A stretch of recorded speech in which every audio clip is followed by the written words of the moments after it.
irreverent, entertaining, cool. You're listening to LA Talk Radio.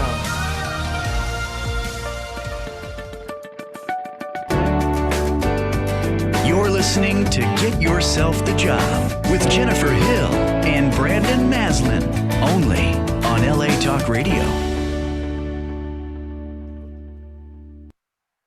Well, hello, everyone, and thank you so much for tuning in to Get Yourself the Job with Jennifer Hill and Brandon Maslan. And happy pre-election night to those of you tuning in with us from the United States. We're so happy to have you here today. And, this is meant to be a nonpartisan show where we come together and we just kind of come together and talk about, hey, how can we live our best lives? How can we find fulfillment in all that we do? And today is going to be no different with my fabulous co-host, Brandon Maslan, and our guest, Patty Dingle, who will introduce you to here in a moment. But before I hand it over to Brandon to introduce Patty, I want to first thank our sponsors, the people over at Markham Search LLC. Markham Search offers premier professional recruiting services throughout the United States, including executive search, temporary placement, and payrolling services.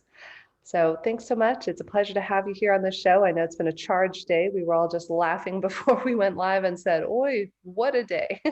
So Brandon, with that note, I'll hand it over to you, my friend. Yeah, I feel like just a collective exhaustion going on. So we all got some tea and some coffee, and we'll bring up the energy as best we can. Jennifer, you and I talked about what we wanted to talk about this month, regardless of the side of the aisle that people fall on these days. There is some divisiveness in this country, if not the world. And one of the things that I've come to really understand in my work in diversity and inclusion is that diversity is life. Without diversity, we don't have life. It doesn't exist. And I know it's very scientific, but that's just how the way the world works, is that we need diversity to exist. And I believe that we need that in our society and we need that in our companies. And Patty Dingle, who's joining us today, is someone who's devoted her life to that. She's probably led a life of that. And she'll give you a little bit of her personal story as we get into today. I had the joy and luckiness of meeting Patty years ago. Funny enough, we're going to back-to-back guests from an event I met from the same event, which was the Better Man Conference. And me and Patty first met. And I'd gone to the event. It was very uncomfortable for me because as a feminist, I was so used to being the only guy. And this was a room of just, hundreds, if not thousands of men. And there was Patty and another woman sitting at a table. And I was like, this is my tribe. So I sat down, and it's not that Patty was welcoming, is that she was authentic. She was direct. She was her, as I've come to know. And not only am I lucky enough to have collaborated Patty over the years, but I do consider her a dear friend. So thank you, my friend, for being and joining us today. I truly appreciate my pleasure. It. Yeah, as I say, anything for you, B. All right. We once saw each other. I think me and Patty, I love Patty so much. We realized we were in a setting of like professionalism, so I went in for a hug. Then it was a handshake. Then she turned into like us slapping each other in the back. But luckily, we don't have to have that virtually. So Let me tell you a little bit about Patty, because I think she's worth celebrating. Currently, she's the head of diversity and inclusion at Americas at BNY Mellon. Previously, and when I first met her, she was at Visa. She started as a director. She had a brief stint at senior director of diversity and inclusion at Workday, or director of belonging and diversity, at Workday, and then went back to Visa as a senior director of diversity and inclusion as well. So she's been in a few other places. She can talk about CSAA insurance as well. She's on more boards than I can tell you, from STEM to women's shelters. I think my favorite, though, is an organization that promotes Hawaiian culture through hula dancing. That alone makes... Patty's had so many lives and iterations of who she is. And I think what I love about her, though, is as much as we talk about diversity and the differentials, the thing that I appreciate so much about Patty and means so much to me is she's always consistently her. Wherever she goes, wherever she is. Whether an organization or a hula organization can handle that, that's up to them. But Patty, you're going to get that version of Patty no matter what. Yeah. And we're going to talk about authentic leadership later in the month, but Patty Dingle exemplifies it, which is the idea of know your values, stay true to those values, and lift up the collective, especially when it's easier not to. And Patty, my dear friend, I think you do that as well as anyone I've ever known. Thank So you. I'm going to turn it over to you. Maybe you could talk about, I hate to say why you're passionate about this field, but maybe I didn't want to give the whole life story, anything you think that's relevant so the audience gets to better know you. Yeah, I mean, Brandon, you said it, it's life, right? And frankly, I didn't realize that I was really kind of molded to do this job based on my life experience, right? I grew up in a small town, Seaside, California. It's about 5 minutes north of Monterey. Monterey is just about north of Carmel and Pebble Beach. If you know the area, it's very affluent. Seaside was not, right? Seaside was where all the brown people were. All shades of brown, by the way, and very heavily influenced by the military. I have a Japanese mother and a Black father, and I use Black specifically because at one point in his life, that's what he wanted to be called. He didn't want to be called African American, and so I honor my dad by taking on that identity. But visually, sometimes that doesn't make sense for people. So a lot of assumptions are made about me all the time. I was lucky enough to be a college athlete. I went to school, I played softball. I went to San Francisco State. I have a broadcasting degree. It was probably one of the better schools to get that degree in. And I started working at ABC Television in the Bay Area, and I worked in public affairs. And when you work in public affairs, you service the marginalized communities surrounding where you work. And little did I know that that was really providing me with the perspective to do this work. Um, I went to a small Asian language station. It just increased my acumen tenfold when I went to this station and worked there because, again, the woman who founded this station wanted to give a voice to the Asian community in the Bay Area. And she was like a cute little white lady from Ohio, and you have to really admire that. And frankly, television became a little bit much for me, a little bit too stressful, and ended up at AAA, where I was reunited with someone that I had admired for a long time, a Latina. I've always had strong women of color as my leaders in my life. Did a lot of work there at CSAA, went to Visa, again, another strong woman of color. Left for a minute, went to Workday and came back to Visa. And this is about get yourself the job, right? So we're going to talk about that because I have a common thread on how I got all of these jobs that I'm just can't wait to share that with you. I mean, I don't know Okay, about you, Jennifer, but why wait, right? Yeah, I'm like, let's dive into it. Yeah. That's what we're here. Yeah. So, I mean, listen, I think access is key, right? Who you know, what you know, who you meet along the way. I'm here because I know Brandon, right? And we always have to pay it forward. We always have to look out for each other. So let's rewind the tape a little bit. I started at ABC in San Francisco, KGO Television, 4 days after I graduated from college, because my dad was the maintenance guy in the building that the Western Division president of ABC worked at. Wow. I said, Dad, hey, come on, Dad, hook me up. My dad talked to this guy. My dad was well liked, and next thing you know, I'm meeting with the general manager at ABC and I have a job. And what I tell people is people might think, oh, that's not fair. You knew someone, but you know what? I had to do the work, right? I had to do the work. And then I created a reputation for myself that I knew what I was doing, etc. And then lo and behold, I have, pardon me, my puppy is barking Feel back free to there. invite your puppy into the interview. Working I from know. home, right? It's all- So, I had two bosses, a Latina and a Chinese American woman who really just took me under their wings and taught me everything that they knew. They gave me all these great assignments. And like I said, I went to a smaller television station and I went to the smaller television station because these women that I was reporting to, I was like, they're not going anywhere. They had already been there for 20 years. Let me move on. Well, lo and behold, a year after I left, the top person went to CSAA. See where I'm getting at, right? So when I decided to leave television, we kept in touch, kept the relationship strong. She became my mentor. And ultimately, I had a chance to go to CSAA because she says, hey, listen, I have this role I think you'd be great for. But again, I got the job. I interviewed with folks. I was confident, but I did the work, right? Ended up doing the work. And then ultimately building a reputation with people that I was working with, other executives. I was very lucky. I had exposure to executives very early on. And then at one point, a friend who I was working with, diversity and inclusion, we all know each other. She goes, hey, I heard that Visa just announced a CDO and they're looking for someone.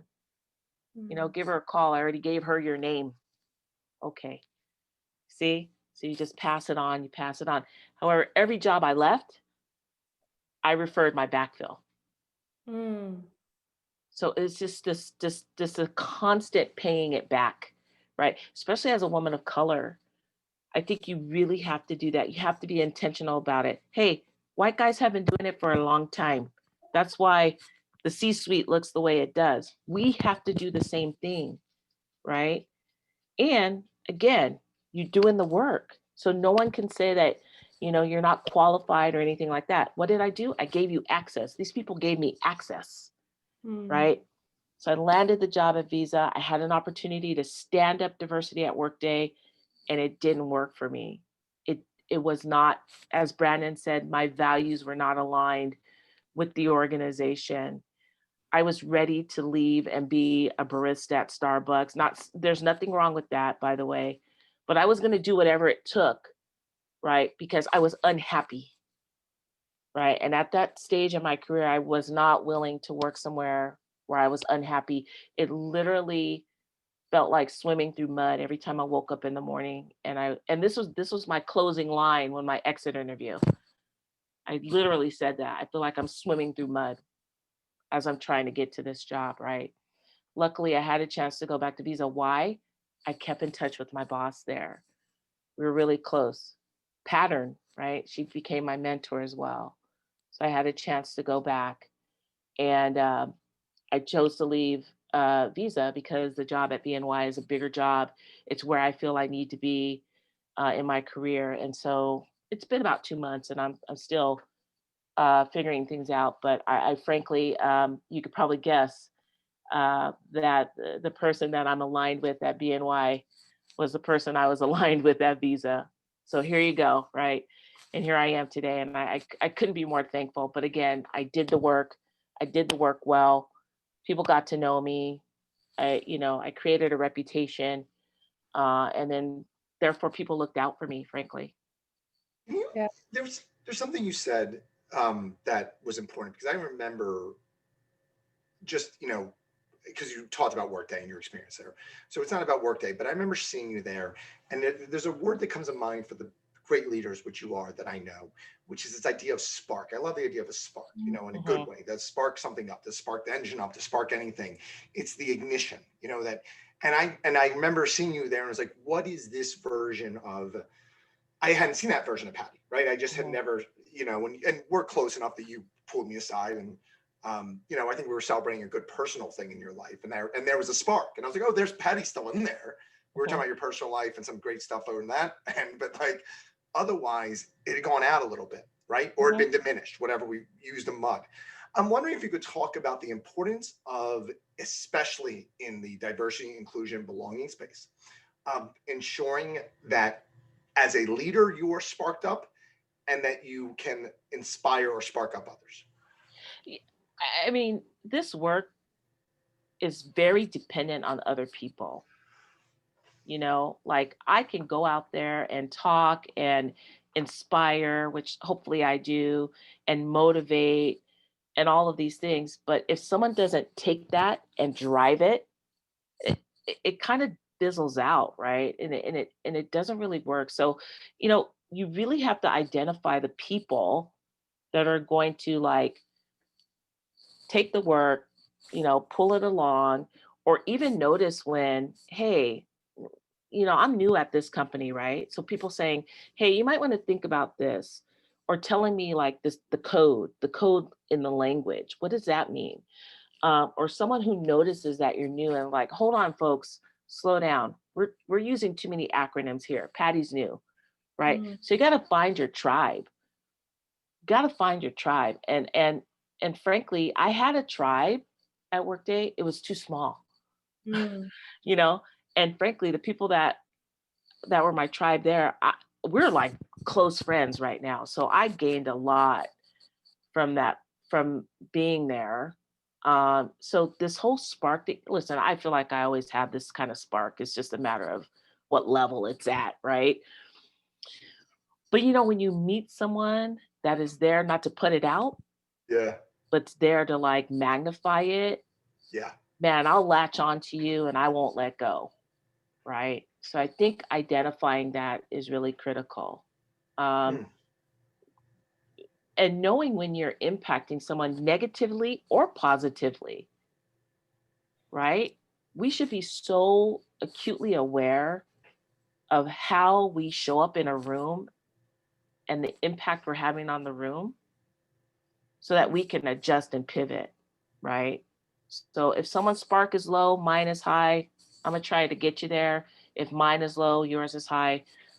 I actually want you to help me get there too, right? So I hopefully that answered your question. No, it does. It's beautiful. It's a choice, every day to wake up and determine how you're going to change the world. And we're on the eve of this election, and I got my phone bank information ready to go. Right? Yeah. I mean, I would love to know, Patty, it's such an interesting concept. What you're doing is so important, of giving everybody a seat at the table. And like you said, white men have been doing it forever, bringing people into the seat and referring back into the roles. If you're working at an organization and maybe you're not in a D&I role, but you notice that there's something missing, there's a sense of diversity, there's something clearly missing in your organization. How can you, not being a D&I person in your organization, advocate for and bring in a team, bring the highest and best caliber of worker to the team in a loving, supportive way, and to, blow on that spark within the organization? What can we? Yeah, I think if you're at the table, you're not a D&I person. Say you're a P&L person, right? Okay. First of all, P&L people probably have the most influence in the room in general. For 1 second, Patty, it's so funny. I just realized we were talking about acronyms, and I want to honor and respect everybody. Good one. No D&I or P&L. So if you could just define both of those, just so people know and they feel included. Totally. Diversity and inclusion, profit and loss. Awesome. Thank you. Yeah. So profit and loss is, you're part of the business where you're bringing in the money, sales, what have you. And in corporations, people in those roles have a lot of power, right? So if you're in one of those roles, I think the best way to introduce inclusion or to even amplify it in the room is that you always think about who's missing. Right? Because inclusion is not literal, right? It's not every single person at the table, but it's knowing when something is missing, right? Who's missing from this conversation? Who's going to get really pissed off that we're making this decision, right? Who would really be an ally around this decision? Who would push back? Who needs influencing, right? And if you think like that, then you're actually being inclusive, right? So, and that's just a little kind of tip that I like to tell people when they say, oh, what can I do? Right? What can I do? Also assigning a devil's advocate in the room, right?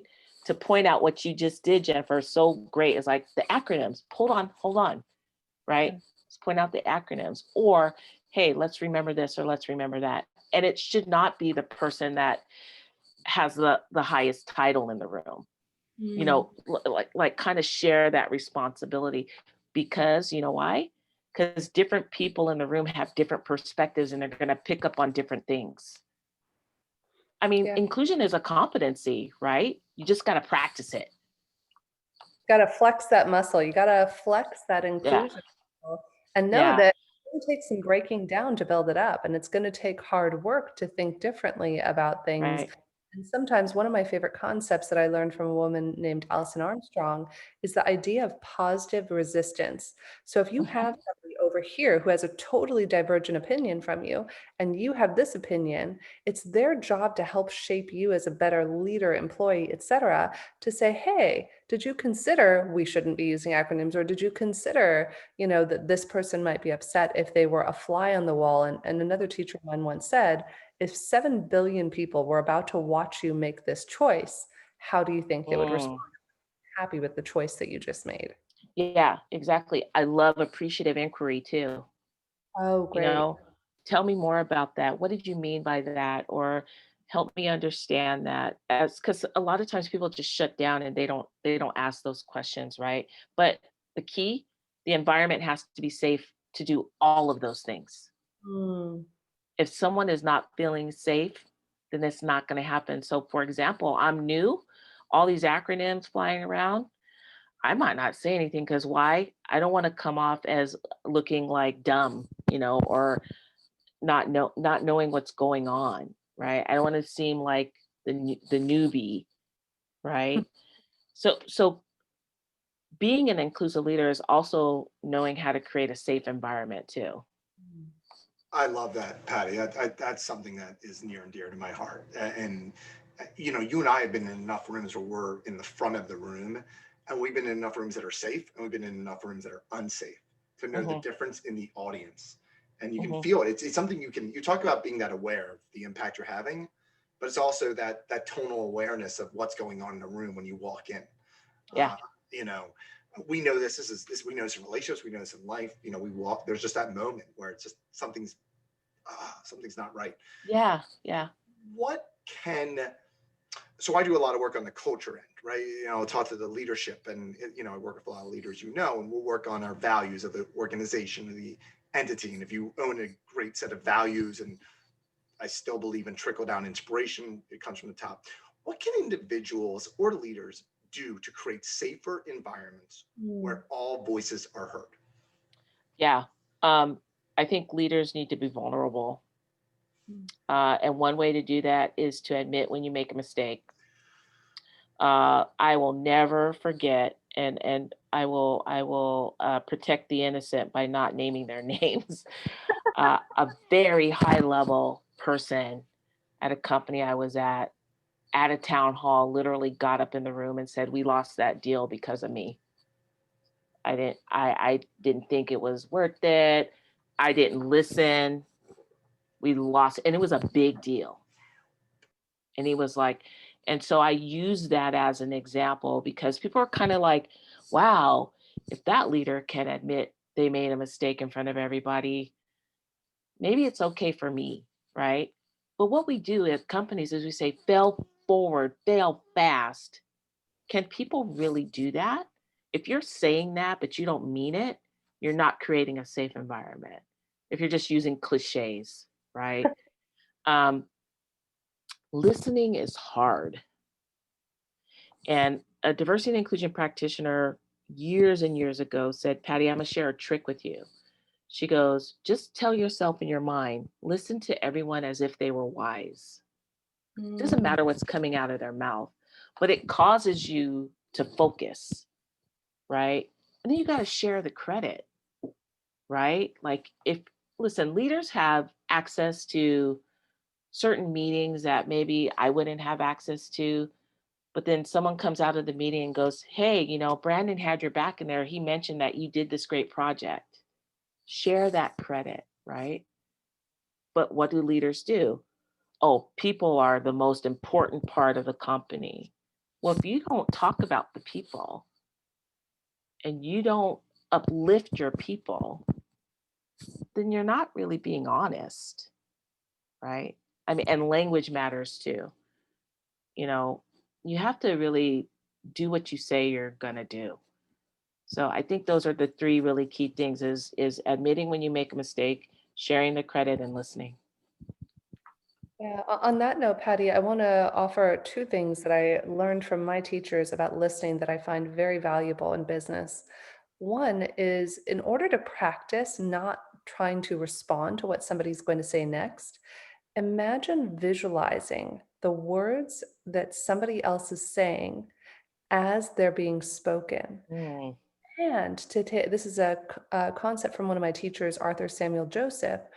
And to even see the words as you're saying them, imagine it's running like on a little ticker or in a translation or something under the screen. And it causes you to be very aware, is what I'm saying, what I'm committed to? And what is this other person saying that I could actually respond to in a meaningful way rather than just sitting there trying to formulate my response? yeah. And a book on this, there's Beautiful. Yeah. one of my friends, Dr. Mark Golston, who it is literally the top book in the world on listening called Just Listen. If we can Mm, all learn how to just listen, we can transform our lives and not only become great leaders and advocates, but become great human beings. yeah. Yeah. I love that. Listening is hard Listening is hard. because we're always like, what are we going to say? You know, I have a rebuttal for that, and then you're doing like the Brandon thing. You're like, oh, hold on, wait a minute. So thank you for that. I will use that The too. Brandon thing. Right. The Brandon thing. I got it. Or like, the person's always in the room trying to like raise their hand and they're Yeah. like, and people just keep talking and talking and talking, I love it. Keep Yeah. talking. No, this is ironically I want to talk about listening, so that's ironic. I think interesting to talk about how important is in diversity. How much the voices that aren't heard. I posted this thing today that I found that I just fell in love with, which is diversity is having a seat at the table, inclusion is having a voice, and belonging is having that voice heard. And the importance of individuals and organizations to ensure that people have seats, that their voices are heard, all of that. In the work I do in coaching, ironically, we talk about the 3 levels of listening, at least the way I was trained, which is Coaches Training Institute, or coactive model, which is level 1 is exactly what Patty said, which I'm mentorable at. Yeah, great. I just want to say my thing. Level 2 is that we're in it. You find your tribe. And Yeah. level 3 is you're just listening to what the person's saying, not the words, but the how, the what, the why. What are they not saying? I mean, it's the global. We call it in the way I was in CTI, they call it the global listening. Patty, I want to switch gears for 1 second here because I think it's really important that we talk so much on the show about how to get the great job. We've been talking a lot about how to be a great leader. Yeah. I'd like to maybe if you could talk about how do you lose a job? And I want that because I do want to point out that if you are not an inclusive leader or someone who embraces diversity, is there a trend? I know it hasn't historically been this way, but is there a trend now in companies to, I don't want to say root out, but to say in the absence of inclusivity, you may find yourself excluded? So there's this thing I used to say, you don't want to exclude for sake of including, right? And essentially, what do we always hear? We hear that there's a focus on gender. There's a focus on, folks say underrepresented sometimes, but it's really Black and Latinx populations for the most part, right? Or someone said to me, overlooked communities, which I love. You, as a diversity and inclusion practitioner, you always have to reiterate that diversity is inclusive, right? It's just that the equity part that comes in influences where you focus, right? So I'll give you an example. Whenever I'm talking to, I don't know, just to say a group of leaders, when I talk about ethnicity, I do mention Black and Latinx, right? But I also talk about people who are European descent, things like that, right? So I think you constantly have to do that because I think we miss that sometimes. We weren't talking about mental health 3 years ago or 4 years ago. But you also have to balance, like, you don't want to be this potpourri of everything, because there is a reason why we have a focus the way we do. But no one should ever feel excluded when you're talking about diversity and inclusion, ever. So it's kind of, I think, Brandon, you're talking about the losing the job, right? I mean, it takes an incredible amount of, I think, awareness to be able to pivot depending on who's in the room or who's listening, right? Listen, people always say, oh, show up as your authentic self. I have 100 authentic selves, right? And I tell people all the time, the Patty on Sunday, you don't want to show up to work on Monday, right? But think about that. Think about how we navigate the different groups that we're around, right? I'm different with the two of you versus my family versus the neighborhood versus like the girlfriends that I've had for 12 years that we affectionately call cha-cha girls. Like, even your vernacular changes, right? So knowing that, I think, makes you smart, because people take that authentic self piece literally sometimes. Mm. No, you don't. Like, Patricia is my alter ego. Patricia's not showing up to work on Monday. No, I'll lose my job maybe, right? So, but you're not selling out, you're not doing any of that. You're just navigating, right? You're navigating. So inclusion, and Brandon, I want to add on to, you said, like, belonging is your voice being heard. I want to add, not only is it heard, it's valued. Beautiful. Because I can hear you, but I may not value what you're saying. So take it up just a little bit and value what people are saying, right? Love that. So I digressed a little bit. That was great. But it's really important to me, because we could say diversity, inclusion, equity, belonging, all these things, but ultimately, all of it requires being humanly respectful. And I have to give my guy, Steve Honemer, credit for teaching me that 20 years ago. Sorry, Jennifer, go ahead. No, it's okay. I really would love to know your thoughts, particularly on this, Patty.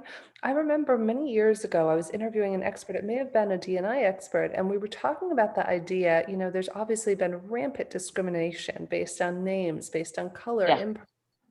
and one of the ideas that was put forth is that perhaps one day organizations would go to blind interviews. I know in orchestras, this became a thing 10 years ago, where the musician is not visible to the people who are selecting people for the orchestra.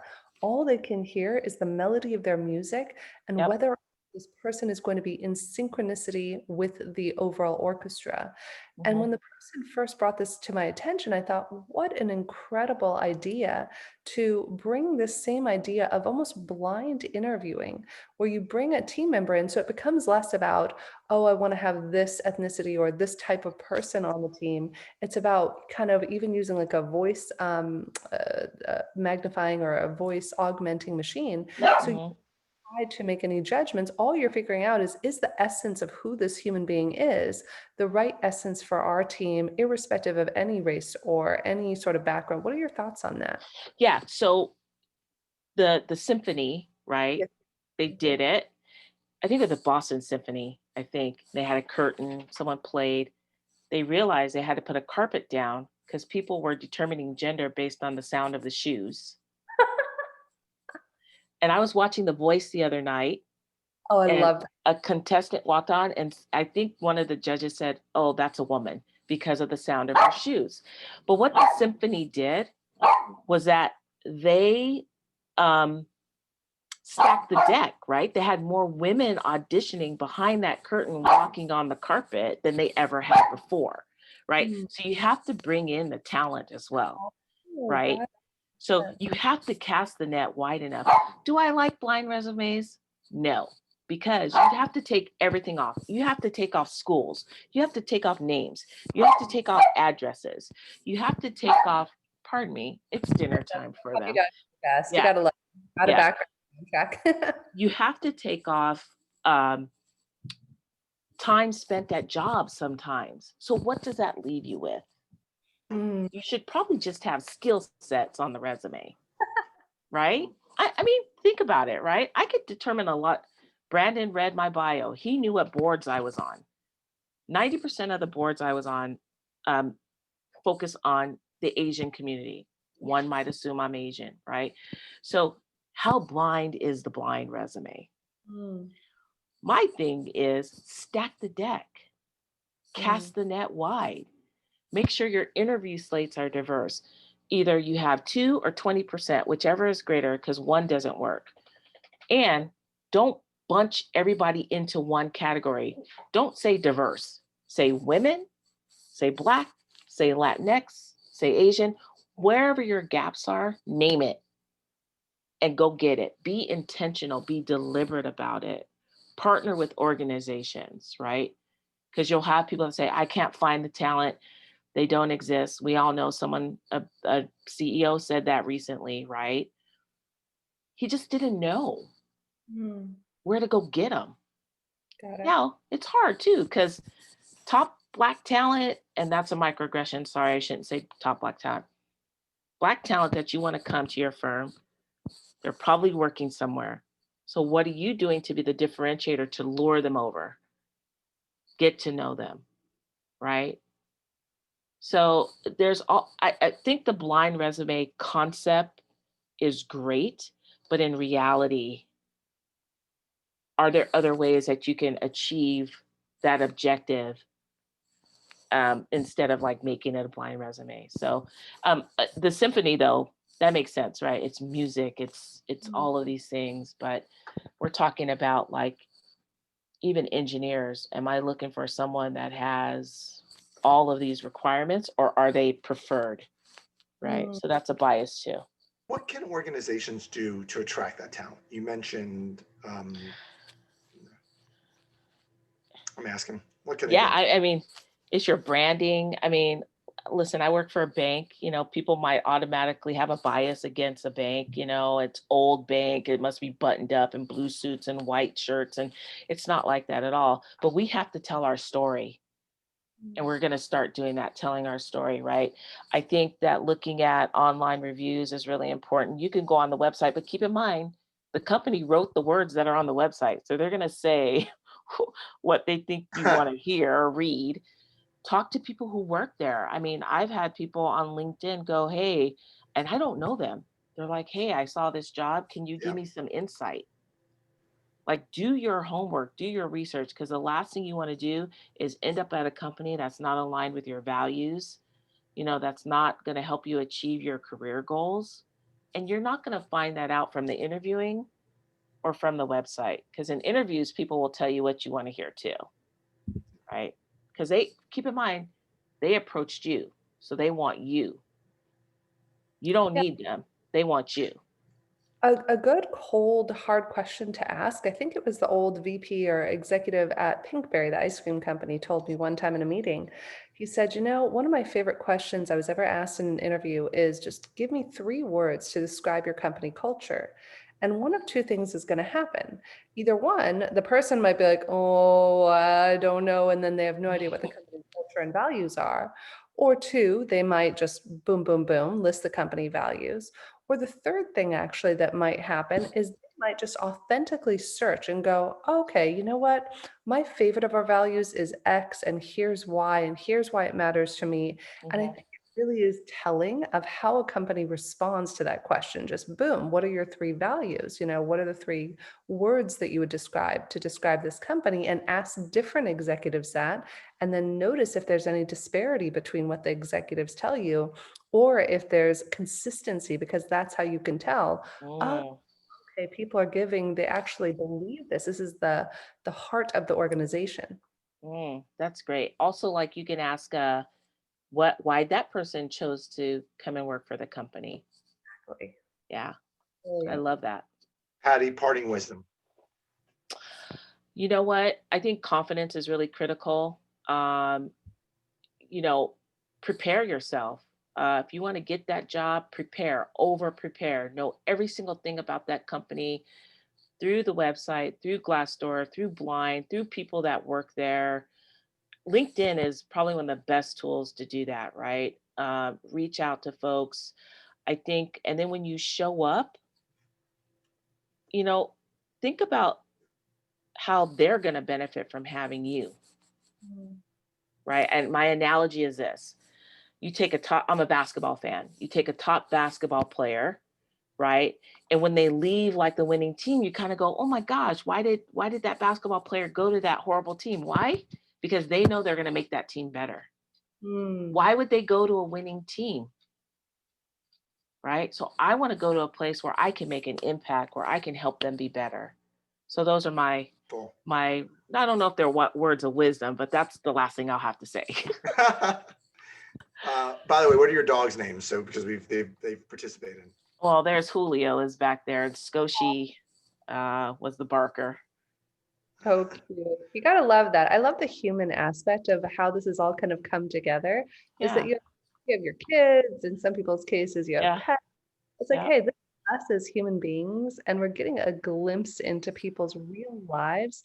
And I think it makes us all more human. And before you go, Patty, one thing I just wanted to leave everybody with today, too, is that I loved how you began today about reputation. Ironically, just you and I didn't know we were going to talk about this. You said it was your reputation and backfilling the orders and always making sure you supported your teams wherever you left, that they were set up for success. right. And just randomly, I posted a video about how important is our reputation, our references. And it's everything. I know this is a show on diversity and inclusion, but I would be remiss if we didn't highlight that, because I thought it was such a poignant beginning to the show, how you really said everything was because even your dad's reputation, Yeah, that your dad's good reputation that was able to get you your first job, which trajectory wise has now led you to all these incredible things. So never underestimate the power that every choice you make to lift another up or put another down contributes to how people are going to think of you 5 minutes, 5 years, 15 years down the road. yeah. Thank you for that. Thank you, because my dad was everything to me, and he was the kind of guy, as a black man, he never left the house dressed down, never wore a pair of jeans in his life, never gave anyone a reason to think of him as less than. I think that's really important. It was a cultural thing that was embedded in me. And also this idea of you never know who's watching and you never know who's listening. Mm. Exactly. So beautiful So sharing yeah, that. yeah. I was really touched by that. Thank you. Thank you. Oh, I it's so fun. appreciate you, Thank you. Patty. I Yeah. so appreciate you, my friend. I really, you know that sincerely. Yeah. My heart. Hopefully we can hug in person soon, I B. hope so. All You know it. I, right. Have you all right, with my us. friend. Thank you Thank you again. so much. And Bye-bye. thank you too to all the people who have been joining us. You know, some of you are tuning in on Facebook right now, Jane Jewell, Allison Martinez. In future shows, we'll actually ask your opinion and have you put some questions and comments in there. And then we can ask the guests the questions and comments you might have. So thank you to everybody who's been along this journey with us today. Brandon, my friend, the 3 takeaway guys, give it to us. Oh my God. You know, it's funny, as I don't think I can do it. I have like 20. So we'll trim it down. If you join us on any of our different platforms, whether it's LA Talk Radio or Apple Podcasts, we write our 3 takeaways. So we'll trim these down. But I'm gonna tell you everything I got right now. Okay. Access is key. Keep in touch, and relationships and your reputation must be strong. Pay it back. Find your tribe. It's a choice to wake up every day and choose how you are going to change the world. Environments must be safe. Leaders need to be vulnerable. Listen to everyone as if they are wise. Mm. Share credit and listen. We all have an inner Patricia. Who is yours? But maybe you don't have them show up to work on Monday, but by all means, have them rock out on Sunday.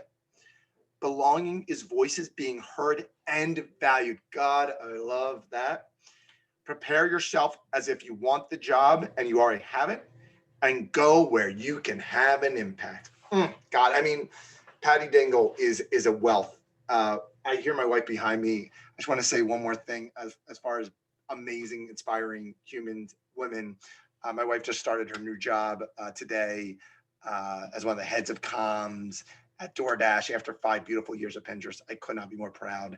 I am a feminist for many, many, many reasons, but I am inspired every day by that wonderful woman that I get to be married to. That is somehow magnificently runs companies, comms departments, and still is the most amazing wife and human and mother you could imagine. So to the inspiring women who spark me up, they are my calling to be a better feminist and a man. I'm grateful to Patty Dingle. She does spark up others. She has lifted me up in more ways than I can properly express in this.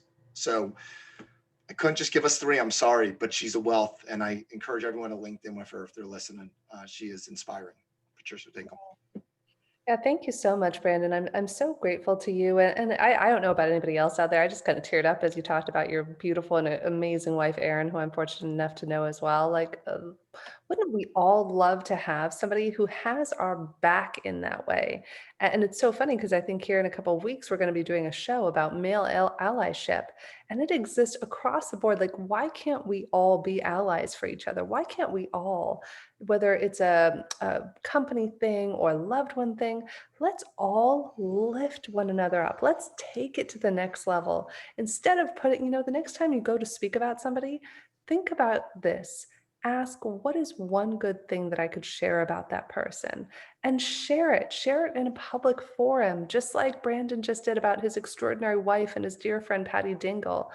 Imagine how much, no matter what's going on in the world, elections, pandemic, etc., what if we took time out of our days to uplift the people who uplift us and to acknowledge the difference they make in our lives? Beautiful. Yep. Uplifting the people who uplift us. And next week we'll have the good guys on, who are some seriously good guys, to talk about male allyship. I can't wait for that. Awesome, Brandon. I'm so excited. And thank you to everybody who's tuning in. Again, if you want to follow me on Facebook under Jennifer K. Hill, I'm now actually adding these in watch parties on Facebook Live. So if you have questions, comments, I know Allison had shared that she was really enjoying the content today. So thanks again for the feedback on that, Allison. And share the show. If you found one little nugget of value right there, feel free to share it on Facebook, share it on iTunes when it comes out tomorrow, share it on LA Talk Radio, because we do this for you. We do this because it's our heart's desire to share and uplift and inspire and help each and every one of you. Let's live our best lives. You know what? No matter what's happening in the world, let's get out of bed tomorrow and live our best lives and ask ourselves, how can we be better human beings? So thank you for joining us today. Feel free to check us out on iTunes under Get Yourself the Job, or on Facebook under Get Yourself the Job. And LinkedIn too. Patty talked about the power of LinkedIn, but we are career centric. And if you connect with me or Jennifer on LinkedIn, Maslan, MASLAN, follow me, connect with me. We'll do whatever we can to help you and spread the connections forward. We're here to serve the collective. Thank you so much. It's such a joy to be here with you, my friend, and lots of love to everybody out there. Get out there, vote, no matter who your party is, make your voice heard. So wishing everybody a safe, happy, healthy rest of your election week for those of you tuning in the US, and whenever and wherever you might be tuning in from.